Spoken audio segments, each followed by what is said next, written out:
sonda lambda. Agora vamos falar sobre esse sensor tão delicado. Sonda lambda, sensor de oxigênio. Por que delicado? Por quê? Nós temos esse sensor ligado ao escapamento. Esse sensor, ele vai ler as informações que estão chegando para ele. E também precisa estar alimentado, precisa estar com todos os seus sinais de entrada ok. Sinais de entrada são enviados para a sonda lambda e sinal de saída são enviados da sonda lambda para o computador. E aí ele vai ler, calcular e fazer a sua mistura ar-combustível e informar para a unidade de comando. Porém, pessoal, o que acontece? Existe uma parte que eu sempre explico para os meus clientes. É como se fosse uma lâmpada, ok? Uma lâmpada, eu vou lá, aperto o interruptor e a lâmpada não acende. Eu vou lá e substituo a lâmpada? Depende, eu preciso saber se está chegando energia na lâmpada. O problema pode estar no interruptor, pode estar no disjuntor, pode estar num fio em curto, até eu chegar na conclusão da lâmpada, e para isso eu preciso de teste, ok? E preciso ter conhecimento de como funciona a minha rede elétrica. Da mesma maneira, são os sensores do veículo, ok? Então vamos lá. A função da sonda lambda é informar, vocês podem ler aí. Ela trabalha de 0,1 a 0,9 volts, ok? Isso vocês já conhecem, como eu disse anteriormente, isso não é um curso de injeção eletrônica, e sim de osciloscópio, como capturar a imagem e interpretá-la através de osciloscópio, ok? Então, vamos falar inicialmente de uma sonda convencional. A sonda lambda convencional, ela trabalha com 2 fios brancos, um fio cinza e um fio preto, como vocês podem ver na imagem. Eu tenho 12 volts em um primeiro fio branco. Eu tenho um comando PWM negativo que vem da minha unidade de comando. Olha que interessante, bom ter o conhecimento.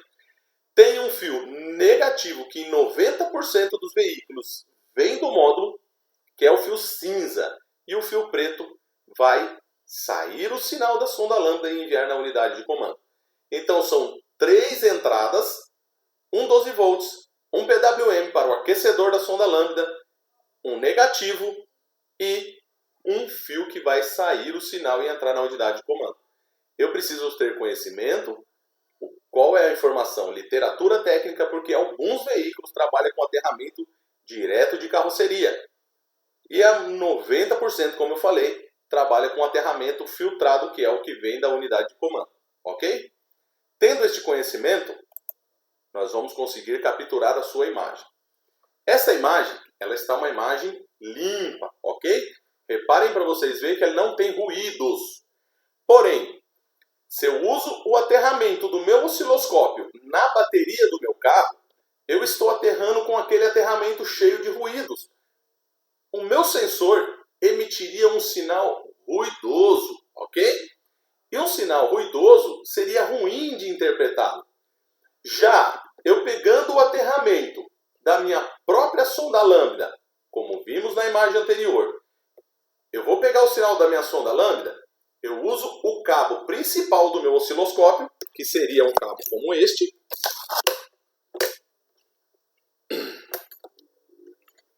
Este aqui é o cabo principal do osciloscópio. Esse aqui.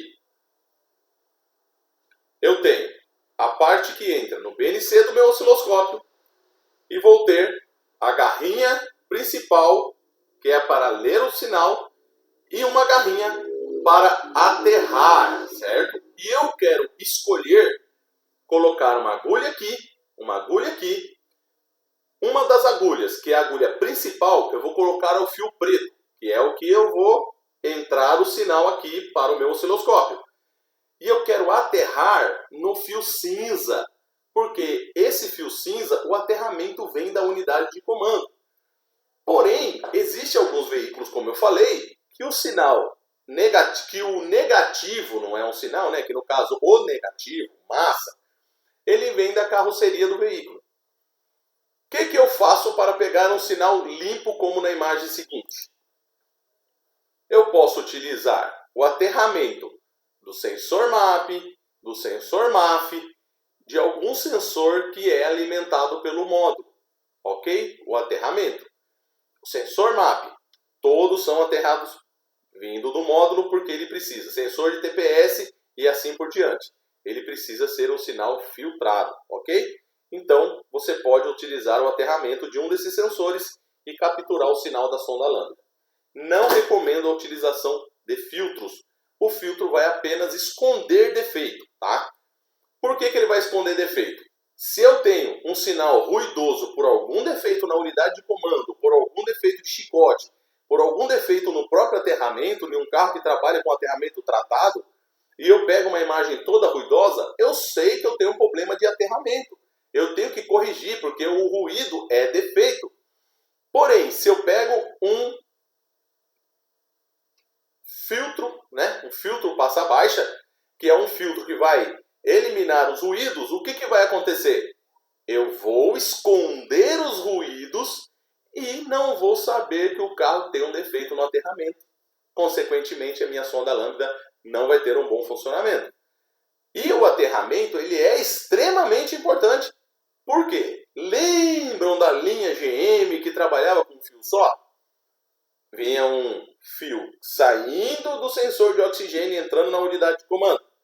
E o sensor era aterrado no escapamento. Queimava muito o sensor, dava interferência, mal leitura, e o problema era o aterramento, porque o aterramento ali é muito falho.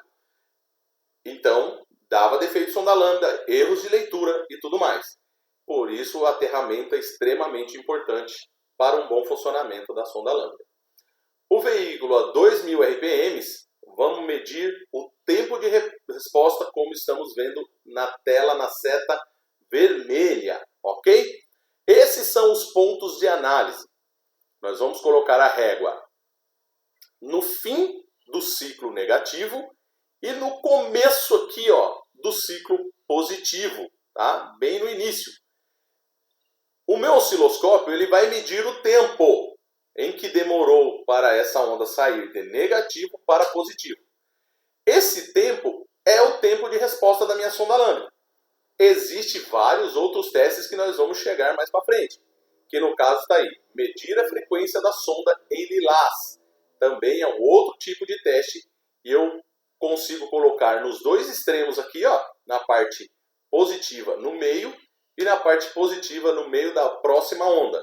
Com isso eu tenho um ciclo completo do sinal e aí eu vou conseguir enxergar aí a frequência desse sinal, ok? Alguns osciloscópios têm a capacidade de ler a frequência da sonda lambda, mas não é o caso do NIL Tecnoscópio. Se você aumentar demais o tempo, você não consegue ler automaticamente a frequência desse sinal. Por quê? O NIL Tecnoscópio não consegue ler, eu não vou me recordo aqui, mas eu não sei se é acima de 100 milissegundos, ele não consegue ler a frequência. Ok? Então, o importante é saber essa leitura. Ok? Aí, eu tenho um carro que trabalha a maior tempo pobre, um pouquinho tempo rica. O carro está com a mistura pobre. Eu tenho um carro que trabalha com maior tempo rico, uma menor tempo pobre. Eu estou com uma mistura rica. Então, pessoal, o sinal da sonda lambda, ele é um sinal de interpretação, de conhecimento de como que trabalha aquele sensor. Ela pode ter inúmeras imagens diferentes dessa que estamos enxergando aqui. E aí você vai condenar a sonda lambda e o defeito não é a sonda lambda. Existem algumas técnicas, algumas coisas a qual você pode fazer para que chegar na conclusão de um defeito de sonda lambda. Um exemplo. Se eu injetar, se a mistura estiver rica, o que eu posso fazer? Injetar ar no meu coletor de admissão através de a mangueirinha de ar do nosso compressor. Injeta ar lá, ele tem que empobrecer a mistura, porque eu estou jogando mais ar do que combustível. Ele tem que empobrecer a mistura. A sonda lambda, ela reconhecendo isso rapidamente, eu sei que a minha sonda lambda está ok. O problema está em algum componente, bomba de combustível, bico, pressão de coletor e assim por diante, que deve ser estudado. Mas o problema não vai ser o sensor de oxigênio, ele está lendo apenas o que está chegando para ele. Se eu tenho uma mistura pobre, seria a onda trabalhando abaixo de 500 mV, então eu estou com uma mistura pobre. Peraí. E ela está travada em pobre. Qual é o defeito? A sonda lambda está travada. Vamos aumentar o RPM do veículo e vamos injetar um pouquinho de descarbonizante no nosso coletor de admissão. Injetando o descarbonizante é combustível. Então ele vai entrar um volume maior de combustível. Então a sonda lambda tem que reconhecer esse enriquecimento na mesma hora. Se ela não reconhecer, ela está travada. Porém, se ela reconhecer esse enriquecimento, o problema não é sonda lambda. Então entendam que a leitura da sonda lambda ela é complexa, ok? Vamos dar sequência e mais para frente nós vamos ver muito mais informação sobre isso, ok? Vai ter tempo, vai ter mais aulas e vocês vão de acordo com a necessidade de vocês. Se essas aulas estão para vocês, você já tem esse conhecimento, quer esperar chegar na prática? Ok. Se não, continua na aula que vai fazer bem para a sua saúde mecânica. Agora, nesta imagem, nós temos o sinal PWM que controla o aquecedor da sonda lambda. Ele é um sinal a qual você deve avaliar algumas coisas. A sua amplitude, que tem que trabalhar em tensão de bateria.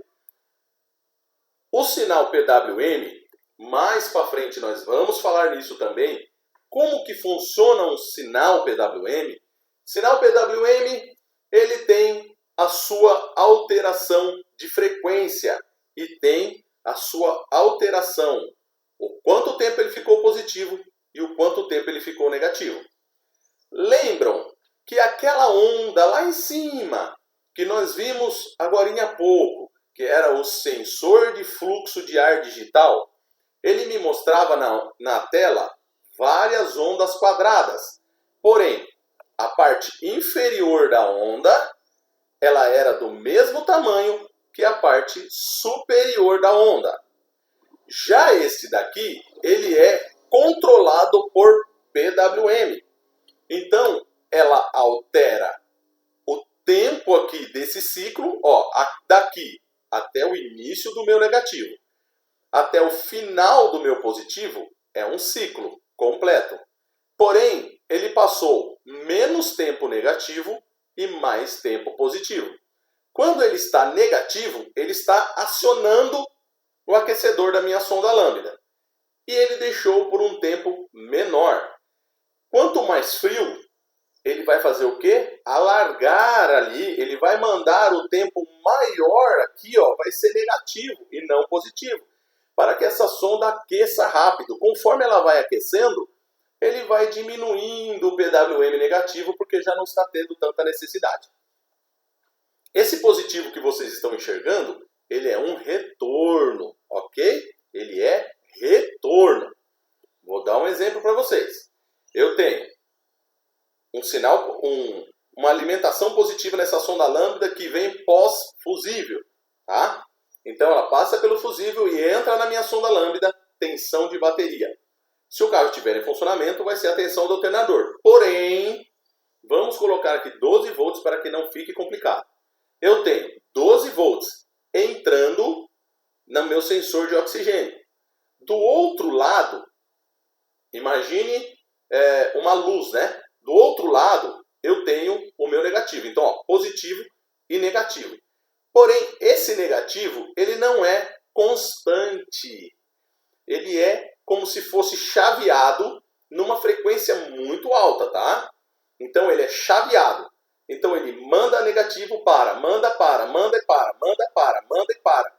E com isso, ele vai escolhendo a posição de aquecimento dessa sonda lambda, onde ele quer que ela fique a temperatura ideal de funcionamento. Então, ele vai mandar e vai parar, vai mandar e vai parar.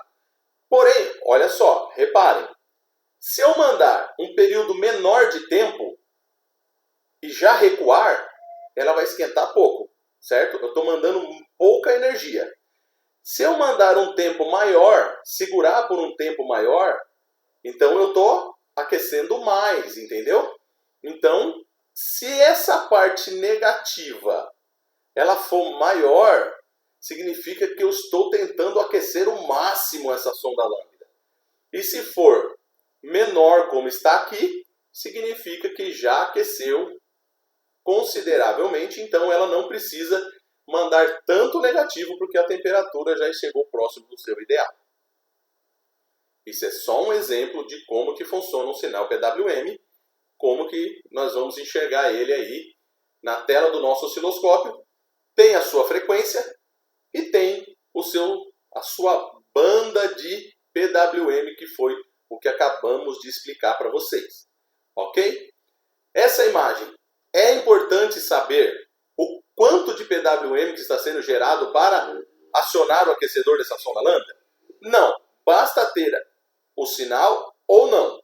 Se eu não tiver esse sinal, eu posso ter um curto na sonda lambda ou até mesmo um problema na minha unidade de comando que não está gerando PWM e aquecendo minha sonda lambda. Porém, se eu tiver um sinal, já está ok. Como testar a sonda lambda? Medindo a resistência do seu aquecedor para saber se está tudo ok na sonda lambda. E se eu tenho sinal PWM e tenho resistência, eu já posso descartar qualquer problema na parte do aquecedor da minha sonda lambda. Não na parte de sinal, na parte do aquecedor. Na parte de sinal nós temos velocidades, aterramento e etc. É bem complexo, não é, pessoal? É bem complexo. Então, não é fácil uma aula de osciloscópio falando somente das imagens. Tem que se incluir o funcionamento de cada peça. Então, nós temos aqui sensor TPS, posição da borboleta.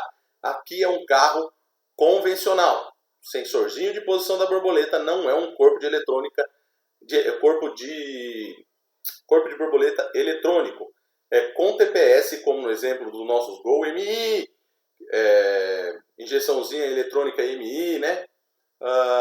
Fiat com a corpinho de borboleta e o sensor de posição da borboleta, que tem apenas 3 fios. O que tem nesses 3 fios? Lembra que nós conversamos? Esquema elétrico e saber o que vem em cada fio, positivo, negativo e sinal. Uma dica para vocês. Eu devo testar primeiro a alimentação desse sensor ou o sinal desse sensor. Neste caso específico, você pode testar diretamente o sinal desse sensor. Por quê? Se eu tiver a amplitude de 5 volts, ele começar na linha 0 e ter a amplitude de 5 volts, significa o quê? Que eu tenho uma alimentação correta, porque ele está alcançando todo o pico da sua voltagem. Ele não alcançaria se eu faltasse tanto alimentação como aterramento, que não é o caso, ok? Se vocês olharem aqui, está ali a minha linha 0, porém, a minha onda ela se inicia um pouquinho acima da minha linha 0. Repare que a linha 0 está aqui e ela se inicia um pouquinho acima. Por que ela se iniciou um pouquinho acima? É a regulagem de batente do meu corpo de borboleta. Ele vai dar ali cada veículo com a sua especificação segundo o manual técnico, ok? Quando você acelera lá dentro, vai ter uma pista e essa pista vai ter ali 2 perninhas que vai fazer a leitura do trajeto dessa pista. Lendo o trajeto dessa pista, vai alterar a sua resistência. Vai liberar mais ou menos energia. Com isso, nós conseguimos ver ali subindo, né, a voltagem conforme eu acelero o veículo. Vou acelerando, ele vai de aproximadamente 200 mV e vai subindo para até 4,8 mais ou menos, ok? Então, olha a diferença de medir com o osciloscópio. Eu sempre vou fazer a mesma... Olha, pessoal, estou enxergando aqui metade de 1, 2, 3, 4, 5 imagens na tela. Por quê? Porque eu acelerei frequente aqui, ó. Essa foi a velocidade que eu acelerei, ó, com a regulagem que está configurada aqui no meu osciloscópio. Se eu acelerasse mais rápido, aparecia mais onda. Se eu acelerasse mais devagar, aparecia menos ondas, ok? E esse sensor está com a imagem bem limpinha. Eu usei algum tipo de filtro? Não. Eu peguei o aterramento do próprio módulo, ok? E aí ele mostra para mim o trajeto da energia. Ó, o trajeto. Então eu estou lendo toda a pista do meu TPS. Toda a pista. Vamos dizer que eu tenho uma interrupção nessa pista. A voltagem iria subir ou baixar. E eu conseguiria enxergar isso no trajeto da pista. Como o trajeto da pista está 100% aqui lisinho, eu não tenho com defeito, tá? Aqui está, ó. Borboleta em lilás, borboleta 100% aberta. É o pico máximo que ela alcança de voltagem ali. Eu tenho a parte inferior, que eu consigo ler no PK-, que é a menor voltagem que vai dar nesta imagem. O meu osciloscópio ele tem a capacidade de ler a menor voltagem que aquela onda gerou e a maior voltagem. Reparem que a linha 0 está aqui na minha seta amarela, ela está abaixo da minha menor voltagem. Ó. Ela está abaixo. O meu osciloscópio vai ler a menor voltagem aqui, ó, no trajeto do meu sinal. Então, ó, tá aqui a menor voltagem e a maior voltagem que esse sinal alcançou. No meu PK- aqui, ele vai dar a leitura de quanto deu a menor voltagem e no PK+ a maior voltagem. Ok? Esse é um teste básico no sensor de TPS. Agora, nós vamos entrar na fase de pedal de acelerador. Pedal de acelerador já é com sistema de borboleta eletrônica, ok? Pedal do acelerador. O que temos na parte de alimentação desse sensor? Temos que ter esse conhecimento. Quantos positivo, quantos negativo e quanto sinal nós temos.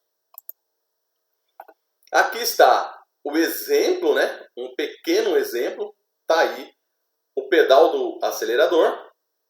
Está aqui o conector do nosso pedal do acelerador.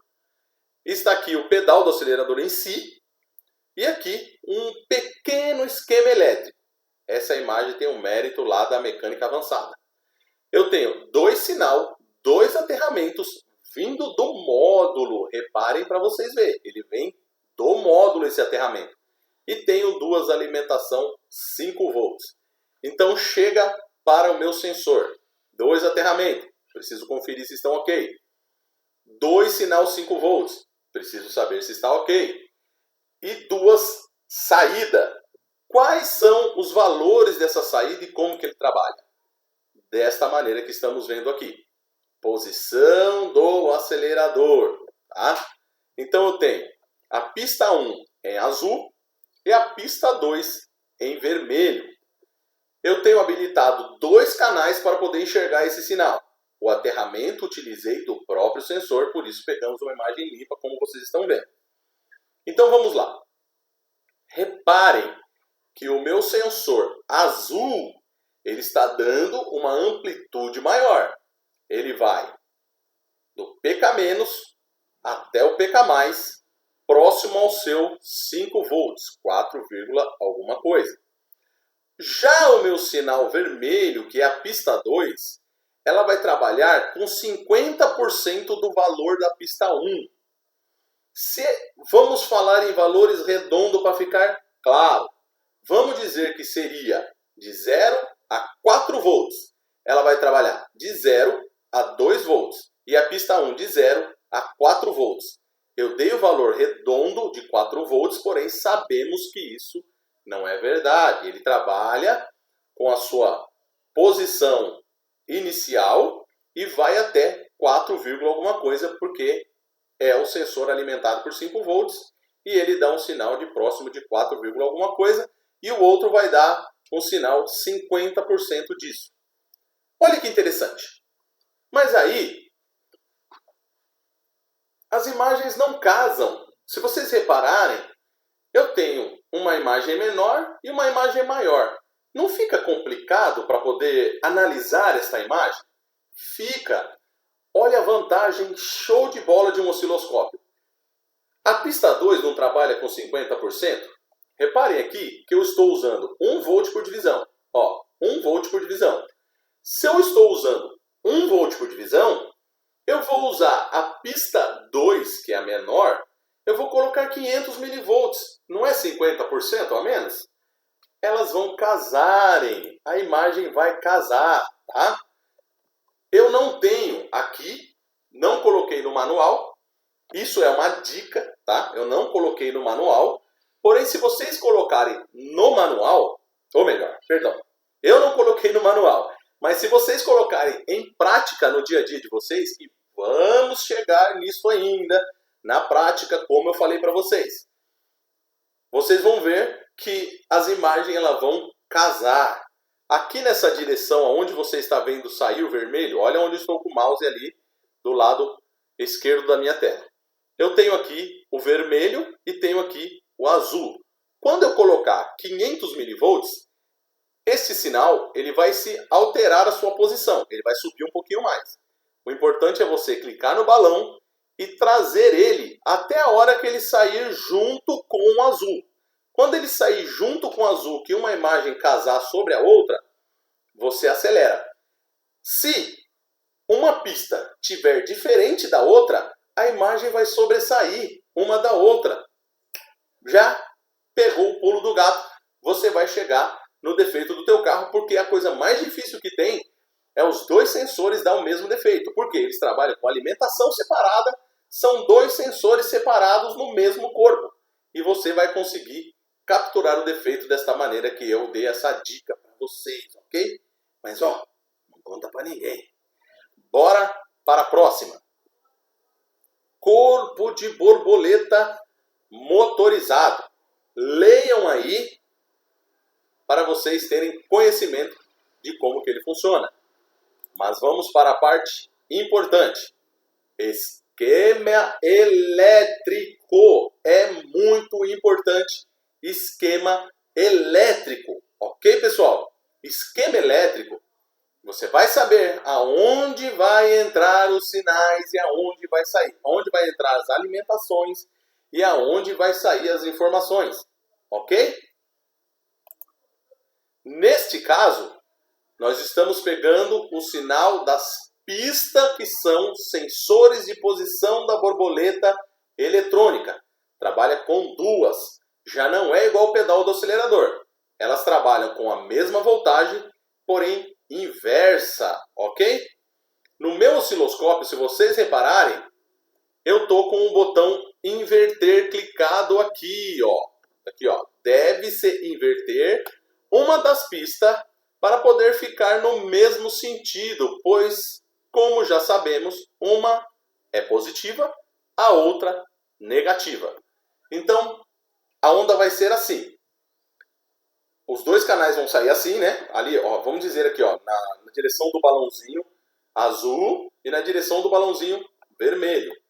Ela vai sair aqui uma. Quando eu acelerar, ela vai começar de 0, alguma coisa até próximo de 5 volts, certo? Ela vai subir a onda e vai criar uma onda para cima, como estamos enxergando na tela. Porém, a outra pista, a número 2, quando você acelerar, quando você estiver sem acelerar, em batente ali, ela vai estar próximo de 5 volts. Quando você acelerar, ela vai cair de 5 para próximo de 0. Então, ela vai cair a voltagem. Porém, o mesmo valor que dá para subir, ele tem que dar para baixo. É o mesmo valor. Então, qual é a dica que eu dou para vocês? Em vez de usar função matemática, toda aquela ladainha, o que vocês fazem? Inverte o canal número 2.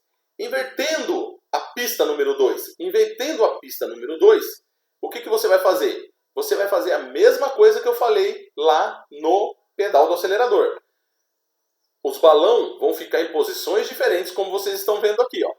Porém, essas duas imagens aqui, você faz elas casarem, elas trabalharem juntas.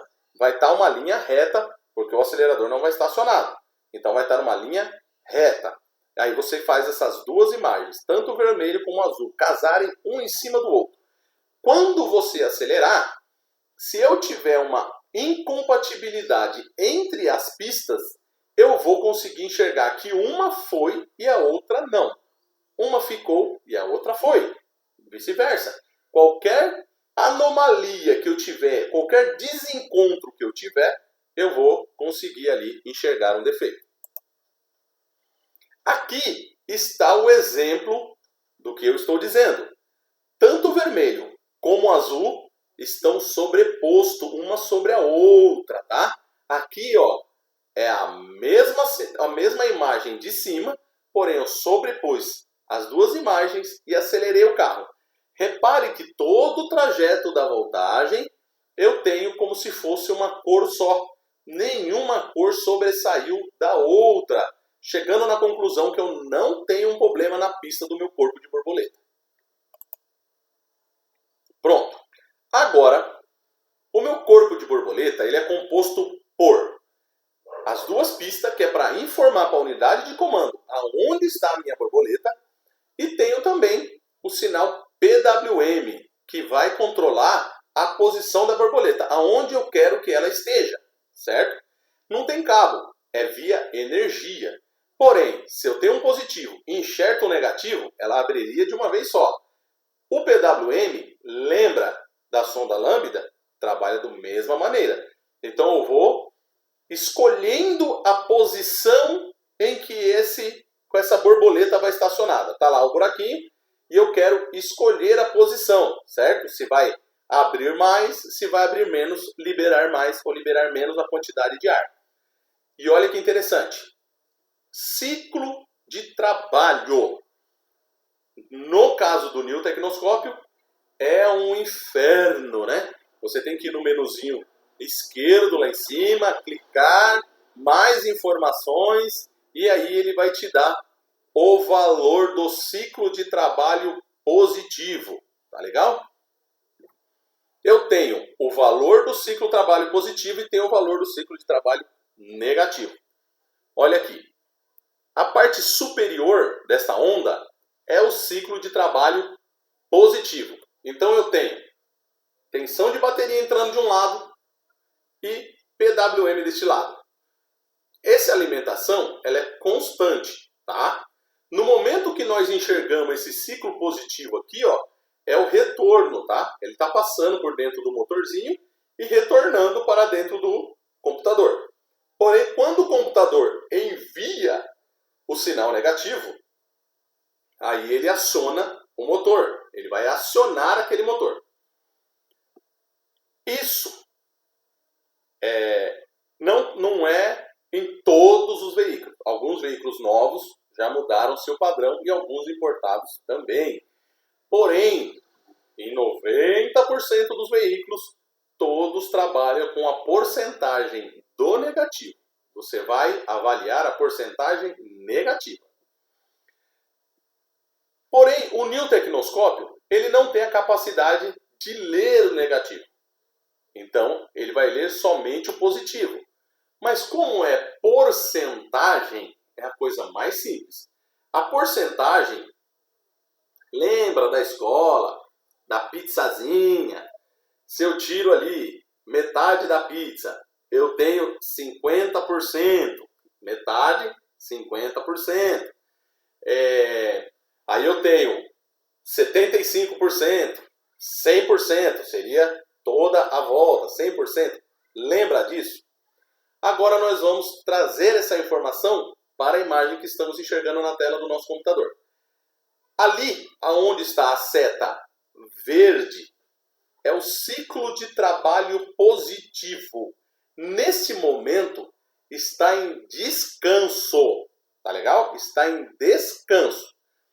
Quando eu tenho lá o ciclo negativo, aí eu estou acionando a minha borboleta. E eu tenho também a alteração da frequência, que é o quê? A quantidade de ondas quadradas que está na tela do meu computador. A frequência, ela vai determinar a posição da minha borboleta. É a frequência que determina a posição da minha borboleta.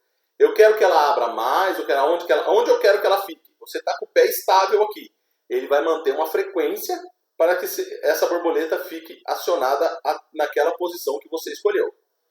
O PWM já é a força exercida para manter a borboleta naquela posição. É a força, ok? Então, ó, frequência e força. O que nós vamos avaliar? A frequência? Não precisa avaliar a frequência, e sim a força que está sendo exercida para funcionar o nosso corpo de borboleta ali, abertura e fechamento da borboleta. Prestem atenção. Se eu precisar de mais de 30% negativo para acionar a minha borboleta, significa que o motor está cansado. Eu estou exigindo muito do meu módulo para fazer com que esse motor consiga chegar na posição desejada. Então, por isso que ele não pode passar de 30% negativo. Tá, Michel, mas e agora? O neotecnoscópio não mede o ciclo negativo, só mede o ciclo positivo. Pessoal, se eu tiver 80% de ciclo positivo, quanto que sobrou de negativo? 80, 90, 100. Então eu tenho 20% negativo. Se eu tiver 70% de ciclo positivo, eu tenho 30% de ciclo negativo. É uma continha bem simplesinha de fazer, ok? Então, ciclo de trabalho, ok? É isso que significa. Sinal, PWM, ciclo de trabalho. Quanto tempo permanece positivo e quanto tempo permanece negativo, ok? Um ciclo é aqui, ó. Vai começar aqui e terminar aqui. Esse é um ciclo, tá? Então, daqui até aqui, eu tenho 100% dessa onda. 100%. Imagine que fosse redonda, era 100%. Porém, aqui embaixo está com 30% desse ciclo e em cima está com 70%. Entenderam? Estou quase igual a Dilma para explicar porcentagem. Bora para a próxima imagem. Vamos chegar no teste lá no veículo também. Atuador. Olha, nós temos aqui um bico injetor. Como devemos avaliar um bico injetor? Pessoal, esse é um outro sensor muito complicado. Já peguei números que não enxerga-se defeito no bico pela garra perimétrica e pelo sinal do bico, tá ok? Garra perimétrica. Vemos na internet todo mundo falando, vamos pegar o sinal, a garra perimétrica nos bicos injetores. Existem inúmeros carros que é muito complicado você pegar o sinal do bico injetor com a garra perimétrica pelo chicote ser bem vedadinho. Então nem todos os veículos é fácil, vale a pena você pegar o consumo de amperagem. Porém, os carros que são possíveis, fácil, está aí a imagem correspondente à garra de amperimétrica que está em vermelho e em azul está o sinal elétrico do meu bico injetor.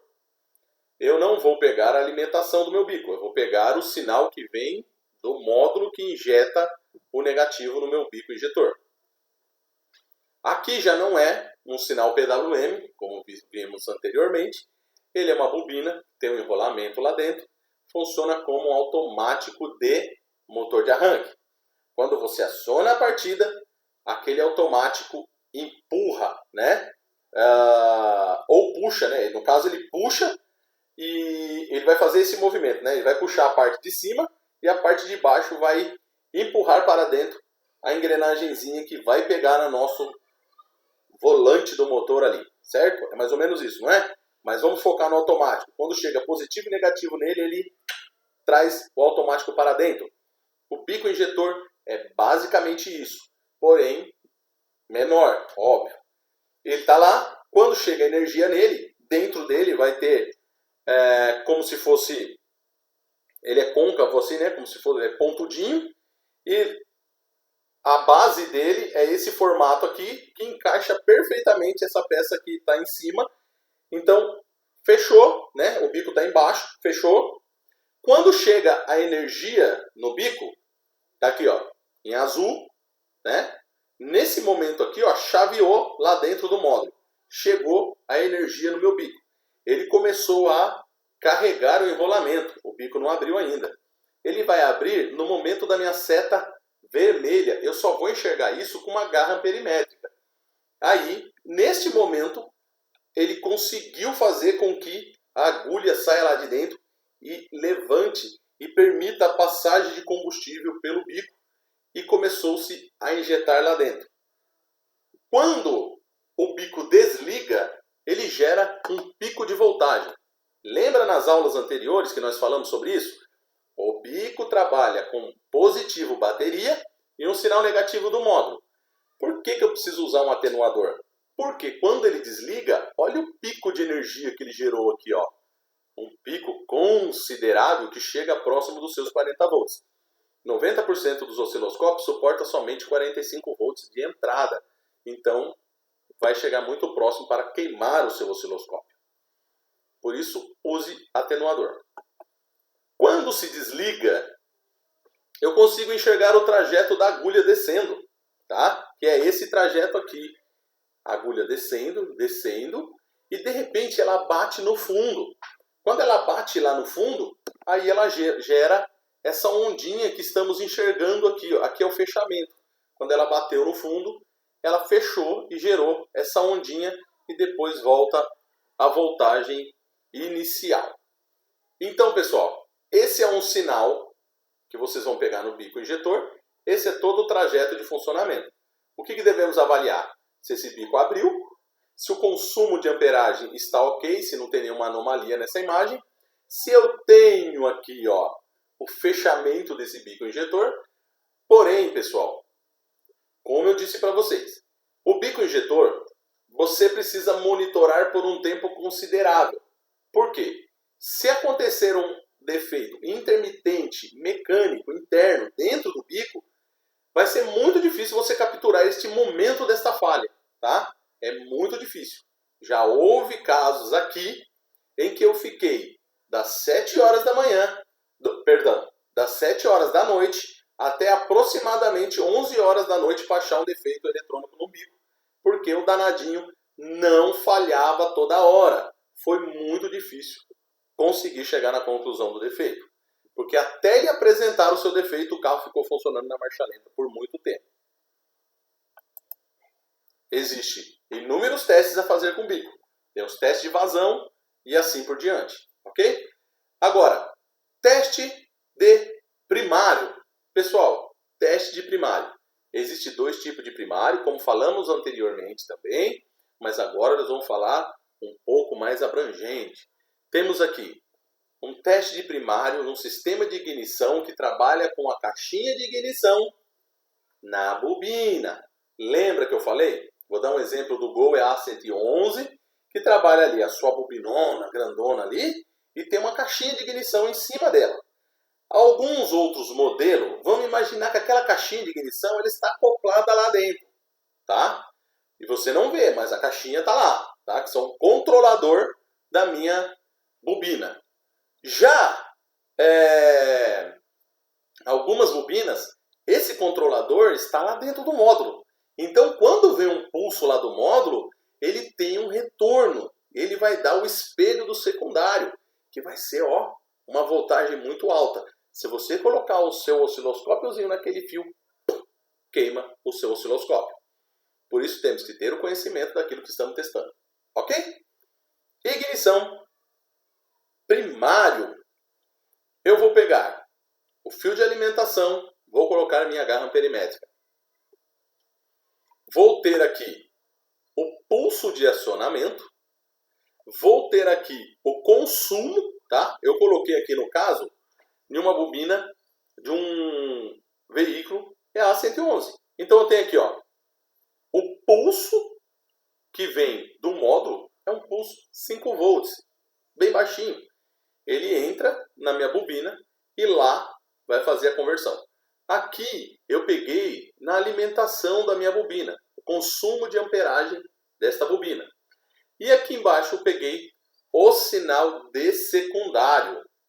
Tá legal? Então, para mim avaliar o primário, seria esta parte, a parte viável, de você pegar e testar quando se trata de um sistema que trabalha com a caixinha de ignição acoplada à bobina. Aí você vai fazer um bom teste, ok? Quando você vai pegar um sistema primário, de um que trabalha com a bobina já com a bobina com a caixinha de ignição dentro do módulo, aí eu não recomendo, tá? Você testar primário desse tipo de sistema. Já vai direto para o teste secundário, que é o espelho do primário. Então não tem a necessidade de você testar o primário. Você deve ter uma boa ferramenta para uma boa captura, para não ter a dificuldade aí. E pegar o consumo de amperagem no fio de alimentação dessa bobina. Vou dar um exemplo do nosso amigo Corsinha, né? Corsinha com 3 fios. Eu tenho um fio positivo no meio e 2 fios que vêm para acionamento dessa bobina. Eu vou pegar ali o fio do meio com a minha garra amperimétrica para ver se tem algum defeito de consumo ali. E vou pegar também o secundário, tá? Pegando o secundário, eu posso trigar na ignição do cilindro número 1, 2, 3 e 4 e ver o consumo de amperagem de cada uma delas, ok? Ignição secundário. Secundário não é padrão, ok? Existem alguns veículos que têm a sua característica. Vou dar um exemplo para vocês. Pegarem ali o Onix, que trabalha com aquelas bobinas sequenciais em cima. Ali, pessoal, se você for pegar pelo cabo de vela, você não vai pegar um sinal padrão. Você não vai conseguir ver. O tempo de carregamento residual não vai conseguir ver. Apenas um disparo muito mal, não dá para enxergar muito bacana. O que você faz? Você vai pegar como se fosse uma bobina COP, colocar o sensor de rotação ou a ferramenta que você tiver específica para isso e pegar em cima de cada bobina. Aí você vai pegar um sinal padrão muito bacana de se enxergar, ok? Linha EA111, que tem a caixinha em cima, também tem uma grande dificuldade para pegar o sinal de ignição padrão, igual estamos enxergando na tela. Qual é a dica? Pegar a garra de secundário, aproximar da vela ou aproximar da bobina, deixar os fios bem separadinhos para conseguir uma boa imagem. E esta seria uma imagem próxima do padrão que estamos enxergando aqui. Porém, existem alguns veículos, Ford, por exemplo, que trabalha com mais de um disparo, trabalha com 3 disparos consecutivos. E você vai ver 3 imagens como essa, bem próxima uma da outra, ok? Mas para o básico de uma avaliação de secundário é você pegar o seu cabinho, que analisa secundário, pegar, colocar lá no caminho de vela e você vai ter essa imagem. E aqui está a explicação de cada momento que está acontecendo nesta ignição. Pessoal, existe muitas pessoas que avaliam a ignição e eles enxergam muitas coisas na ignição e nós temos que ter cuidado com isso. Eu tenho uma fuga de corrente, tanto na bobina, como na vela, como também no meu cabo de vela. Fuga de corrente é fuga de corrente. Ela vai dar os mesmos sintomas, ok?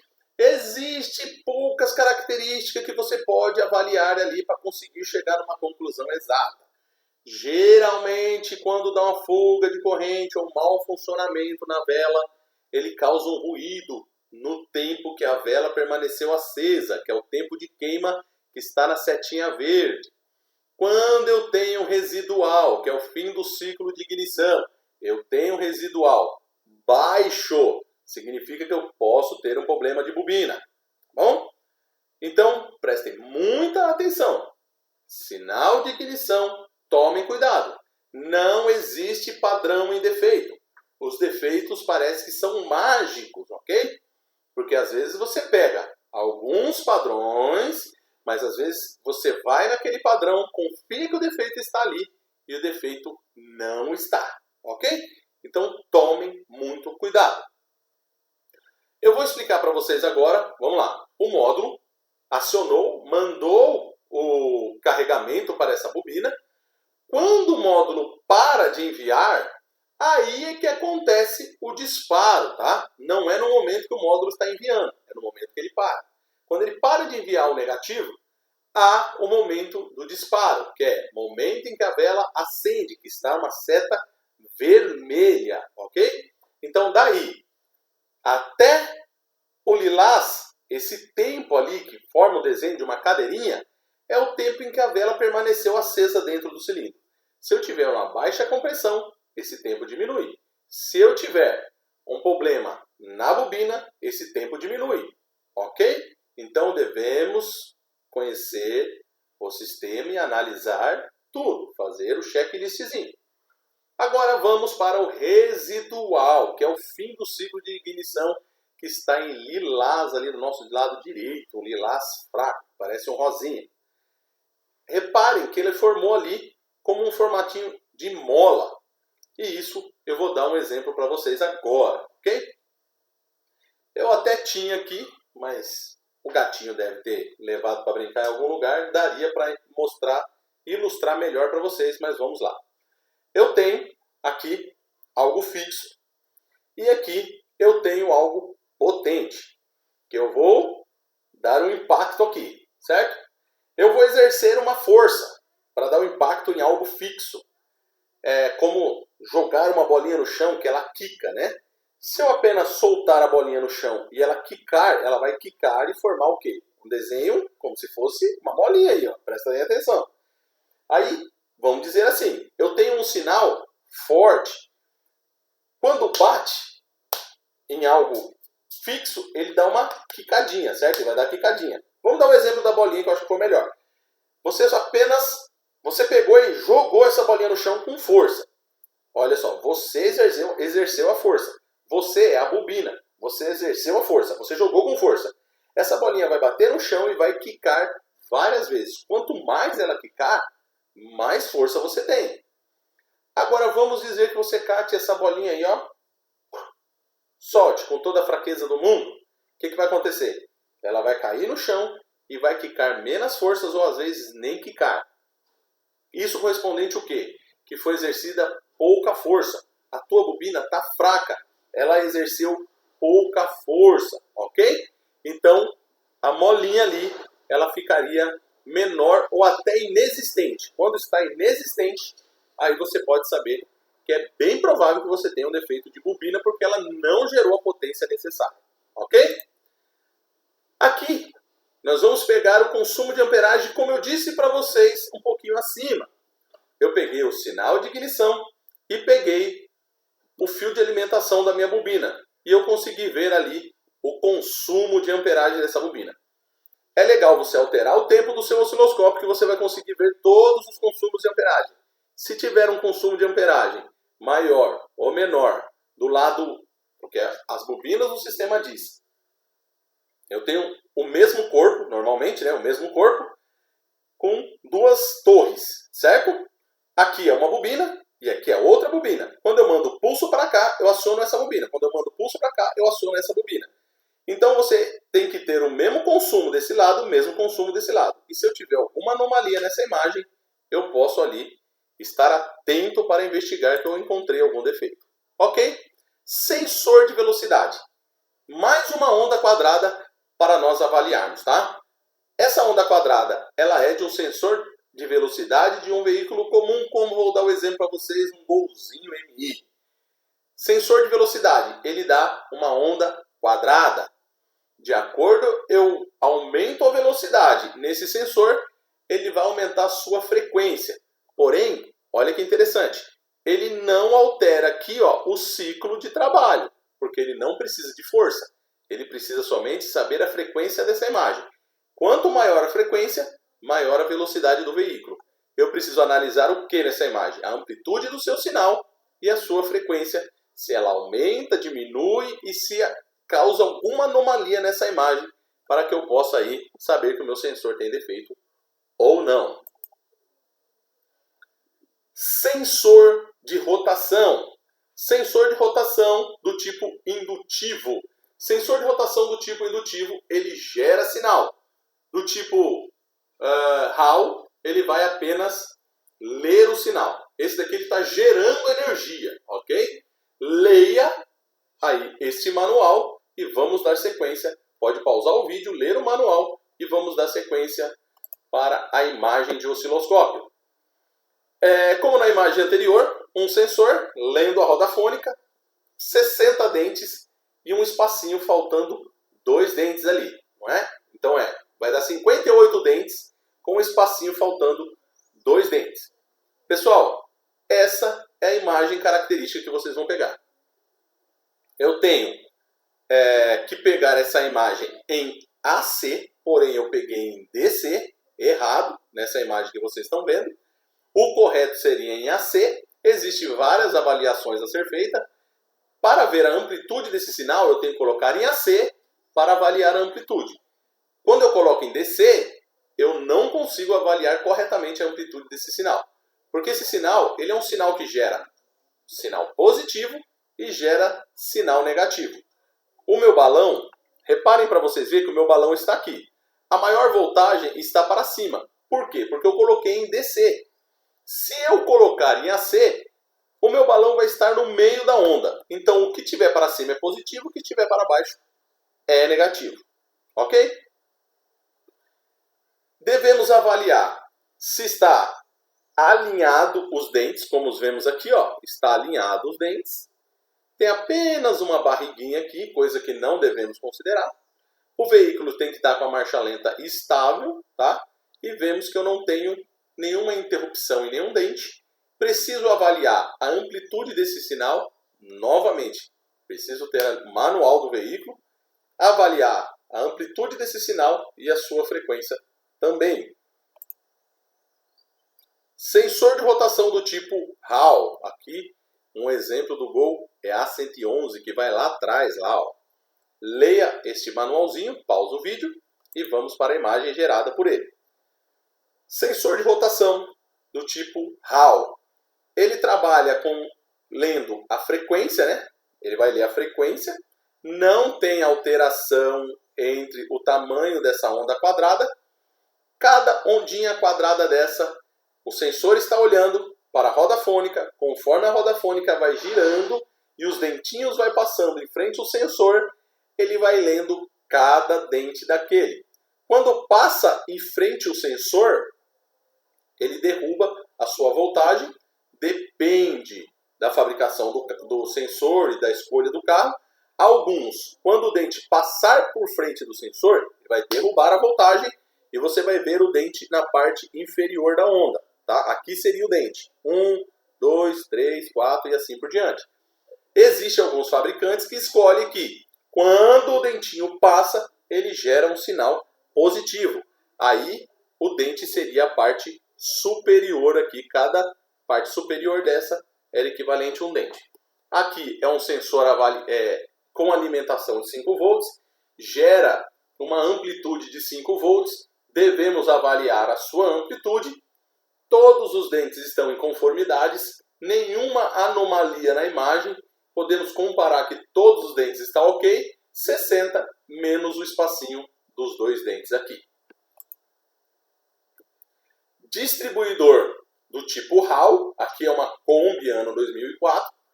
Podemos ver a parte de baixo, a parte inferior. Nós estamos lendo nada mais e nada menos do que aquelas janelinhas que tem dentro do distribuidor.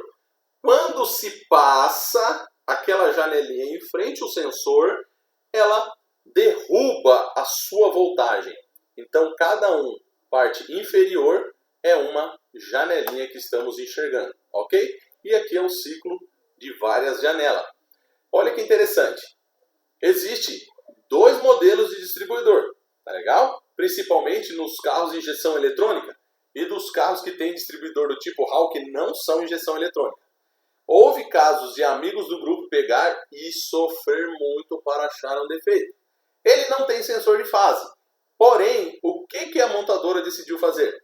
Alterar o tamanho de um daqueles dentes que tem ali dentro do distribuidor. Alterando o tamanho, o que aconteceu? O módulo vai saber que quando passar no primeiro cilindro, ele pode injetar lá no primeiro cilindro.